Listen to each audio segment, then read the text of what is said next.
Hi and welcome in this new video in which I'm going to show you how to build this micro big battle scale S-51, an experimental Soviet self-propelled howitzer, I think it's called the best name. It's designed by Instagram user Stepak55, no idea if I'm pronouncing that correctly. But he was generous enough to donate it to my channel so you can build it as well. It is based on a KV1 chassis, a KV chassis. You can also find a video of a KV tutorial right in the top corner.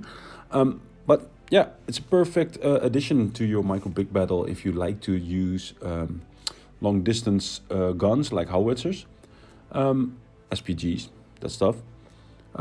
Yeah, in a couple of seconds I will show you first parts needed for this build, and next to that all steps to build it and finish your own model to use it.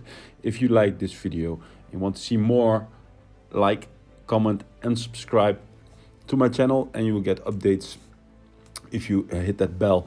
And yeah, I hope you like it enough to build it for yourself, and if you do, please post it on Instagram and tag me in your post so I can see and then reshare it to my followers. I really like doing that. So let me know what you think, and without any talking anymore, I'm going to show you how to build it.